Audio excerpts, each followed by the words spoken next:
मधुसूदन श्री कृष्ण ने जब अर्जुन को करुणा के सागर में डूबता हुआ देखा, उसकी नेत्रों में अश्रु भरा हुआ देखा, तो अर्जुन से कहने लगे,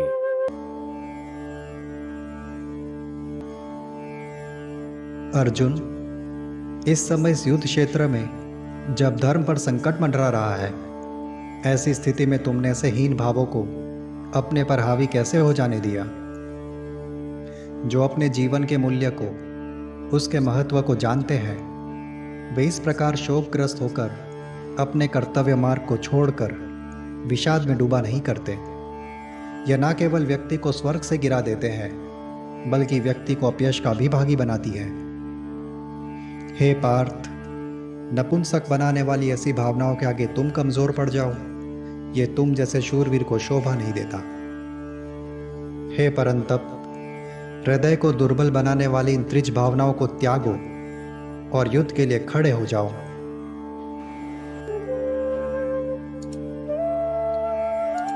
हे शत्रु संहारक, हे मधुसूदन, पितामह भीष्म और आचार्य द्रोण तो मेरे लिए पूजनीय है, उनसे युद्ध करने के लिए कैसे खड़ा हो जाऊं? ऐसे महात्मा, ऐसे आचार्य का वध करके जीने से तो अच्छा है कि मैं एक भिक्षुक की भांति अपना जीवन व्यतीत करूं। भले ही वे राजसुख की लालसा वाले लोगों के पक्ष से युद्ध कर रहे हैं, लेकिन है तो वे मेरे गुरु समान ही ना।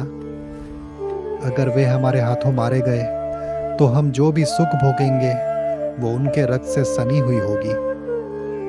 हम तो कुछ भी नहीं समझ पा रहे हैं। इस युद्ध में उन्हें हरा देना उत्तम होगा या इस युद्ध में उनसे हार जाना? जिन धृतराष्ट्र पुत्रों की हत्या करके हम जीना ही नहीं चाहते, वे ही हमारे सामने युद्ध की इच्छा से हमें मारने के लिए हमारे सामने खड़े हैं। करुणा की ऐसी अवस्था ने मुझे मेरे कर्तव्य मार्ग से भटका दिया है, मुझे कमजोर बना दिया है।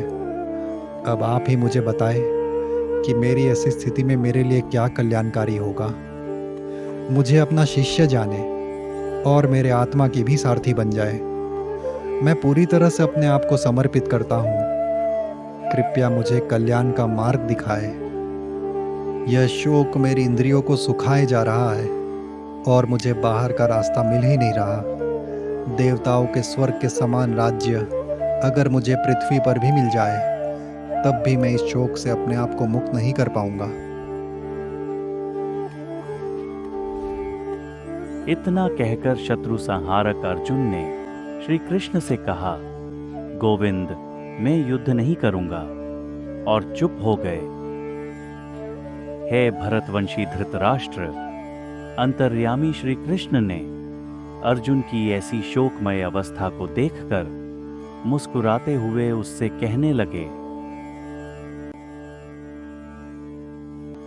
विद्वान पंडितों की ही तरह तुमने अपनी बात तो बहुत ही अच्छी तरह से समझाई और शोक में डूबे हुए हो, लेकिन उनके लिए जो शोक के योग्य ही नहीं है। जो ज्ञानी होते हैं वे तो ना उनके लिए शोक करते हैं जो अभी जीवित है, और ना ही उनके लिए जो मर गए।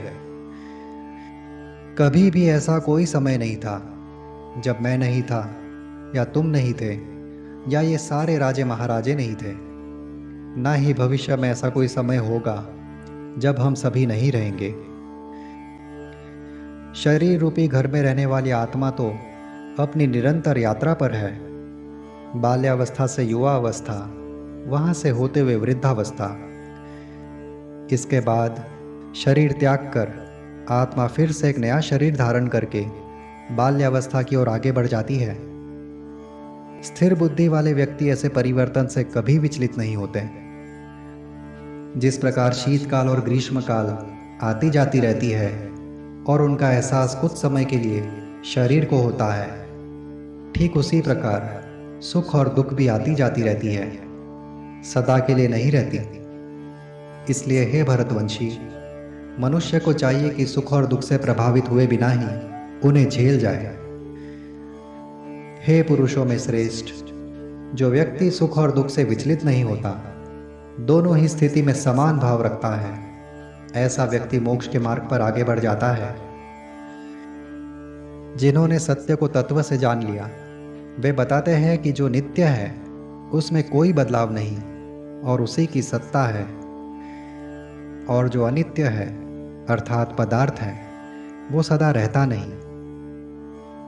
जो समस्त सृष्टि में व्याप्त है, तुम में व्याप्त है, उसे तुम अविनाशी जानो। उस परम तत्व का नाश करने का सामर्थ्य किसी में नहीं है। जीवात्मा तो अविनाशी है, अविकारी है, सनातन है, लेकिन उसके शरीर का नाश होना तो निश्चित है। इसलिए हे भारत, युद्ध करो। जो ये सोचता है कि आत्मा ने किसी की हत्या की, या जो ये मानते हैं कि किसी ने आत्मा की हत्या की, वे दोनों ही सत्य को नहीं जानते। आत्मा ना तो मारने वाला हो सकता है, ना ही मरने वाला। आत्मा न तो कभी जन्म लेता है, ना ही उसकी मृत्यु संभव है। आत्मा का न तो किसी काल में जन्म हुआ है, ना ही जन्म हो रहा है, ना ही किसी काल में जन्म होगा। वो तो अजन्मा है, नित्य है, सनातन है, पुरातन है। शरीर के मारे जाने पर भी आत्मा नहीं मरता। हे पार्थ, जो ये जानता हो कि आत्मा अविनाशी, शाश्वत, अनादि और नित्य है, वो भला कैसे किसी को मार सकता है या कैसे किसी के हाथों अपनी हत्या करवा सकता है। जैसे मनुष्य पुराने वस्त्रों को त्याग कर नए वस्त्र धारण करता है, वैसे ही आत्मा पुराने शरीरों को छोड़कर नया शरीर धारण कर लेती है। जीवात्मा को तो ना कोई शस्त्र काट सकती है, न ही अग्नि जला सकती है, न जल उसे गला सकता है, ना ही वायु उसे सुखा सकती है। जीवात्मा तो अछेद्य है, न यह जल सकता है, न घुल सकता है, न ही सूख सकता है। वो तो नित्य है, सर्वव्यापी है, स्थिर है, अविकारी है और सनातन भी। जीवात्मा तो अव्यक्त है, बुद्धि से भी इसे समझा नहीं जा सकता। इसमें कभी कोई विकार नहीं होता। अगर इतना जान गए हो, फिर तो तुम्हें किसी के लिए भी शोक नहीं करना चाहिए। फिर भी अगर तुम ये सोचते हो कि आत्मा जन्म लेता है और सदा के लिए उसकी मृत्यु होती है, तब भी तो तुम्हें शोक नहीं करना चाहिए ना महाबाहु। क्योंकि जिसका जन्म हुआ है उसकी मृत्यु निश्चित है, और मृत्यु के बाद फिर जन्म भी। जीवन और मरण की इस निश्चित श्रृंखला में जब तुम्हारा कर्तव्य तुम्हारे सामने खड़ा हो, ऐसे स्थिति में तुम्हें शोकग्रस्त नहीं होना चाहिए। अर्जुन, सभी प्राणी जन्म से पहले अव्यक्त थे और मृत्यु के उपरांत भी अव्यक्त होते हैं। केवल इसके बीच में वे प्रकट होते हैं। इस बात को जान लेने पर किसी जीवात्मा के लिए शोक क्यों करना? कुछ लोग जीवात्मा का आभास होने पर आश्चर्य का अनुभव करते हैं, तो कुछ लोग बड़े आश्चर्य के साथ जीवात्मा का वर्णन सुनते हैं, मगर ज़्यादातर लोग इसका वर्णन सुनकर भी इसे बिल्कुल नहीं समझ पाते। हे भारत, सभी प्राणियों के शरीर में स्थित जीवात्मा अवध्य है, इसलिए किसी के भी लिए तुम्हें इस प्रकार शोक नहीं करना चाहिए। तुम्हें तो केवल अपने क्षत्रिय धर्म का ख्याल होना चाहिए। यह ज्ञात होना चाहिए कि तुम्हारे लिए धर्म के पक्ष से युद्ध करने का इससे अच्छा अवसर हो ही नहीं सकता। इस प्रकार तुम्हारा धर्म युद्ध से मुंह मोड़ लेना तुम्हें शोभा नहीं देता। हे पार्थ, सौभाग्यशाली है वे क्षत्रिय जिनके सामने स्वर्ग के द्वार को खोल देने वाला ऐसा धर्मयुद्ध का कल्याणकारी कर्तव्य सामने खड़ा हो। लेकिन अगर तुम इस धर्मयुद्ध को नहीं लड़ोगे और अगर अपने कर्तव्य से मुंह फेर लोगे, तो अवश्य ही तुम्हें कलंक और पाप लगेगा और अपनी कीर्ति भी नष्ट कर बैठोगे। अनंत काल तक लोग तुम्हारी निंदा करते रहेंगे। किसी प्रतिष्ठित व्यक्ति के लिए ऐसे अपयश का कलंक तो मृत्यु से भी कहीं अधिक पीड़ादायी होती है। आज जो महारथी तुम्हारा सम्मान और आदर करते हैं, वे यही मानेंगे कि तुम भयभीत होकर युद्ध से भाग गए हो। उनके मन में तुम्हारे लिए सिर्फ हीन और त्रिज भावना ही होगी। शत्रु पक्ष के योद्धा तुम्हारी गिनती कायरों में करेंगे, तुम्हारे सामर्थ्य की निंदा करेंगे। तुम्हारे लिए इससे अधिक पीड़ा देने वाली बात और क्या हो सकती है? हे कौन्तेय, इस युद्ध में अगर तुम वीर गति को प्राप्त हुए तो यश के साथ स्वर्ग में जाओगे, और अगर युद्ध में तुम्हारी विजय हुई तो पृथ्वी का राज्य और ऐश्वर्य का भोग करोगे। इसलिए युद्ध के दृढ़ संकल्प के साथ खड़े हो जाओ। सुख और दुख को, लाभ और हानि को तथा विजय और पराजय को समान समझो, और केवल इसलिए इस धर्म युद्ध में लड़ो कि यही तुम्हारा कर्तव्य है। अपने कर्तव्य की भावना से इस युद्ध को लड़ोगे तो तुम्हें पाप नहीं लगेगा। अब तक मैं तुम्हें आत्मा की प्रकृति को समझने के मार्ग का विवरण कर रहा था, जिसे सांख्य योग कहते हैं। अब अपने कार्यों को कर्म योग के माध्यम से करने के रहस्य को सुनो, जो मैं आगे तुम्हें बताऊंगा। पार्थ, जब तुम अपने विवेक को कर्मयोग में स्थिर करके अपने कर्तव्यों को करोगे तो कर्म के फल तुम्हें बांध नहीं पाएंगे। तुम सदा मुक्त रहोगे। कर्मयोग के पद पर रहकर कर्म करने वालों का फल घटता नहीं ऐसा होता है कि फल ना मिले। इस मार्ग का चयन कर इस पर जो थोड़ा भी आगे बढ़ गया, महान भय से भी उसकी रक्षा हो जाती है। हे कुरुनंदन, कर्मयोग के पथ पर चलने वाले व्यक्ति की बुद्धि केवल अपने कर्तव्य पर ही स्थिर होती है। वो तो सिर्फ एक ही विकल्प को जानता है, अपने कर्तव्य का, शुभ कर्म का। लेकिन जो इस पथ पर नहीं, उनका विवेक अनेक विकल्पों और उनके परिणामों में उलझा रहता है। मन के इस प्रकार भटकते रहने के कारण इनका ज्ञान सीमित रहता है, इनकी दूरदृष्टि भी सीमित ही रहती है। ये वेदों में लिखी कर्म कांडों से प्रभावित होते हैं, जिसे करने से इन्हें स्वर्ग में गमन, अधिक शक्तियाँ, कीर्ति, यश आदि प्राप्त हो सके। इनके लिए कीर्ति और इंद्रिय सुख से भरा जीवन ही महत्वपूर्ण होता है, और इसी लगाव के कारण ये उससे आगे नहीं देख पाते। सुखों का भोग करना ही इनके कर्म करने की एकमात्र प्रेरणा होती है। इस प्रकार इनके अपने कर्म इन्हें जीवन मृत्यु के चक्र में बांध कर रखते हैं। ऐसा मन जो भविष्य में केवल इंद्रिय सुख और भौतिक जगत को भोगने की कल्पना में ही आसक्त रहता है, जो कामनाओं में भटकता रहता है, वो समाधि के योग्य नहीं होता। जिस मन को संसार के सुख प्रिय हो, वो मन ईश्वर प्राप्ति के लिए उपयुक्त नहीं होता। वेदों में प्रकृति के 3 गुणों का वर्णन मिलता है। हे अर्जुन, प्रकृति के इन गुणों से ऊपर उठकर विशुद्ध चेतना में स्थित हो जाओ। परम सत्य में स्थित होकर पसंद और नापसंद वस्तुओं से अपने मन को अलिप्त करके सांसारिक लाभ या हानि और सुरक्षा की भावनाओं से स्वयं को मुक्त करके आत्मलीन हो जाओ। ऐसा व्यक्ति जिसके पास विशाल जलाशय का अपार जल हो, क्या उसे कुएं के थोड़े से पानी में रुचि रहती है? उसी प्रकार से ऐसा मन जो अपनी आत्मा में ही स्थिर हो गया हो, उसका वेदों के कर्मकांड के ज्ञान में बहुत थोड़ा प्रयोजन रह जाता है। वो तो ब्रह्मलीन है। तुम्हें अपने कर्तव्य कर्मों को करने का पूर्ण अधिकार है, लेकिन उन कर्मों के परिणाम पर कभी नहीं। अपने कर्मों का तुम्हें जो भी परिणाम मिले, उसका कारण स्वयं को मत मानो, उसका श्रेय स्वयं मत लो, और कभी भी अपने कर्तव्यों से मुंह मत मोड़ो। कर्तव्य सामने होने पर कभी अकर्मण्य मत हो जाओ। हे धनंजय, सफलता और असफलता में समान भाव रखकर, कर्म के फल से पूर्ण रूप से अनासक्त होकर अपने कर्तव्य कर्मों को निरंतर करते चले जाओ। समान भाव की इसी स्थिति को योग कहते हैं।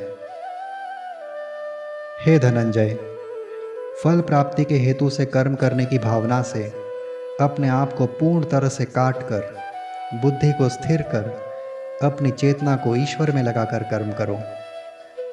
जो फल प्राप्ति की भावना से कर्म करते हैं, ऐसे संकुचित मन के लोग दया के पात्र हैं।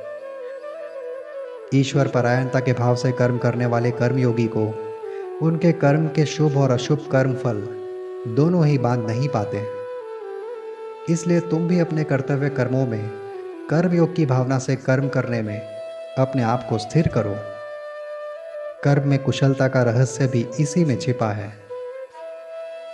महान ऋषि, मुनि और भक्तजन सदा ईश्वर परायणता की भावना से भरे होते हैं और कर्म के फल में आसक्ति न रखकर अपने कर्तव्य कर्म निरंतर करते चले जाते हैं।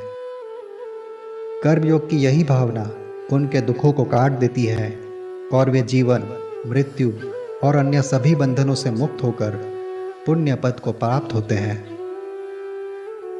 कर्मयोग की ऐसी भावना से जब तुम कर्म करते रहोगे तो धीरे धीरे तुम मोह के घने जंगल से बाहर आ जाओगे। ऐसे में तुम्हारी बुद्धि स्थिर हो जाएगी और तुम समस्त संसारी बातें जो कही जा चुकी है और जो कही जाने वाली है उनके प्रति उदासीन व निष्पक्ष हो जाओगे। जब वेदों के आकर्षक श्लोक तुम्हें प्रभावित करने में विफल हो जाएंगे, तब तुम आत्म शांति को प्राप्त कर दिव्य चेतना में स्थिर हो जाओगे। हे केशव, जिस व्यक्ति के मन ने समाधि की अवस्था प्राप्त कर ली हो, दिव्य चेतना की अनुभूति में हो, ऐसे मुनि या स्थित प्रज्ञ का व्यक्तित्व कैसा होता है? उसके बोलने की शैली कैसी होती है केशव? वो कैसे उठता बैठता है और वो चलता फिरता कैसे है? हे पार्थ, जब व्यक्ति अपने मन से सभी प्रकार के कामनाओं और तृष्णाओं को निवृत्त कर देता है, जब इच्छाएं उसके मन को प्रभावित करने में विफल हो जाते हैं और उसका मन निर्मल और पवित्र होकर अपनी आत्मा में स्थित होकर संतुष्ट हो जाता है, तब वो दिव्य चेतना में स्थिर हो जाता है। जिसके मन की अवस्था ऐसी हो गई हो, उसे मुनि या स्थित प्रज्ञ जाना। जिसका मन दुखों के पहाड़ के आ जाने पर भी विचलित नहीं होता और सुखों को भोगने पर भी भ्रमित नहीं होता, जिसके स्वभाव में आसक्ति नहीं, भय नहीं, क्रोध नहीं, ऐसे मुनि को स्थिर मन वाला जानो। संसार की शुभ और अशुभ वस्तुएं जिसे प्रभावित नहीं करती, जो शुभ परिणाम प्राप्त होने पर उसकी प्रशंसा नहीं करता और अशुभ परिणाम मिलने पर भी निंदा नहीं करता, ऐसे स्थित प्रज्ञ को तुम उत्तम ज्ञान में स्थिर जानो। जिस प्रकार कछुआ अपने भीतर सिमट कर बैठता है, उसी प्रकार से जिस व्यक्ति की इंद्रियां उनके विषयों से स्वाभाविक रूप से वापस सिमट जाती हो, ऐसे स्थित प्रज्ञ को तुम सदा दिव्य चेतना में स्थित रहने वाला जानो। सामान्य मनुष्य अगर इंद्रियों से विषयों का भोग नहीं भी कर रहा, तब भी विषयों के स्वाद में उसकी आसक्ति शेष रहती है। लेकिन स्थित प्रज्ञ पुरुष जो दिव्य चेतना का अनुभव कर उसी में लीन रहता है, उसकी तो विषयों के स्वाद में भी आसक्ति नहीं रहती। इंद्रियां बहुत ही शक्तिशाली होती है पार्थ। बड़े महापुरुष और योगियों जो इंद्रियों को वश में रखने का प्रयत्न कर रहे हैं, इंद्रियां उनके मन को भी भटका देते हैं। लेकिन जो अपने इंद्रियों पर अंकुश लगाकर अपनी चेतना को मुझ ईश्वर पर स्थिर कर दे, ऐसे जितेंद्रिय स्थित प्रज्ञ को तुम स्थिर बुद्धि वाला जानो। जो विषय का ध्यान करता है, उसका मन विषय की ओर आसक्त रहने लगता है। इस आसक्ति से काम और वासना जन्म लेती है। कामनाओं में विघ्न पड़ने पर क्रोध उत्पन्न होता है। मन में क्रोध आ जाए तो सोचने की क्षमता क्षीण हो जाती है, स्मृति का नाश हो जाता है। जिसकी स्मृति का नाश हो जाए, वो अपना विवेक भी खो बैठता है, उसे उचित और अनुचित का ध्यान नहीं रहता। और जो अपना विवेक खो बैठे, वो फिर संसार चक्र में बांध कर रखने वाले कामना और विषय के दलदल में जा फंसता है। दूसरी ओर जिस योगी के मन में ना कामना जन्म लेती है, ना किसी स्थिति में द्वेष उत्पन्न होता है, जिसकी इंद्रियां कर्म की दिशा में स्थिर रहती है, ऐसा विधेय आत्मा ईश्वर में स्थित होने लगता है। मन में संतोष रहता है, मन में ईश्वर रहने लगते हैं। संसार के दुख, कामनाएं उसके जीवन में प्रवेश नहीं कर पाते। ऐसी शांत चेतना जिसकी हो जाए, उसी की बुद्धि हमेशा स्थिर रहती है। लेकिन जिसके चित्त में शांति नहीं, जिसकी चेतना ईश्वर में स्थिर नहीं, ऐसे अशांत मन वाले व्यक्ति को न तो बुद्धि स्थिर होती है, न मन। अस्थिर मन और बुद्धि वाले व्यक्ति को शांति प्राप्त नहीं होती और शांति रहित व्यक्ति क्या कभी सुखी हो सकता है? जिस प्रकार पवन के झोंके नाव को भटका देते हैं और नाव जल में डोलने लगती है, उसी प्रकार जिसका मन और इंद्रियां कामनाओं में ग्रसित हो, उसकी बुद्धि भी भटकने लगती है, डोलने लगती है, स्थिर नहीं रहती। हे महाबाहो, सभी प्रकार के विषयों को भोग कर भी जिसकी इंद्रियां उनमें आसक्त नहीं होती, ऐसे जितेंद्रिय पुरुष को तुम निश्चय ही स्थिर बुद्धि वाला जानो। जो आत्मज्ञान का बोध करवाने वाली बातें संसारी लोगों के लिए रात्रि के समान है, अर्थात जिन बातों में संसारी लोग सोते हैं, वैसी चर्चा होने पर आत्मसंयम स्थित प्रज्ञ योगी की चेतना का सूर्योदय होता है और वे जाग उठते हैं। और जिन विषय भोगों के प्रति आकर्षित करने वाली नाशवान संसारी बातों की चर्चा होने पर संसारी लोग जागते हैं, तत्वज्ञानी मुनि के लिए रात्र के समान है और वे वैसी स्थिति में सो जाते हैं। चहुं ओर से नदियों के जलों का प्रवाह और उथल पथल जिस प्रकार सागर में समा जाती है, सागर की स्थिरता को प्रभावित नहीं कर पाती, उसी प्रकार से जो मनुष्य चारों ओर से कामनाओं की नदियों की धारा आ जाने पर भी शांत रहता है, संयम में रहता है, अस्थिर नहीं होता, वो ही सच्ची शांति को प्राप्त करता है। वो नहीं जिसे कामनाएं बहा ले जाए और उन्हें पूर्ण करने के लिए वो उनके पीछे चल पड़े। जिस व्यक्ति ने अपने मन से सभी प्रकार की तृष्णा का, इच्छाओं का त्याग कर दिया हो, जिसका जीवन कामना रहित हो, किसी भी वस्तु के प्रति जिसके मन में ममता नहीं, जो अहंकार रहित है, केवल वही सच्ची शांति को प्राप्त करता है। ऐसा व्यक्ति आध्यात्मिक जीवन के रास्ते पर चलने लगता है और कभी भटकता नहीं। मृत्यु शैया पर भी अगर कोई स्थिति में हो तो वो पर ब्रह्म को प्राप्त होता है।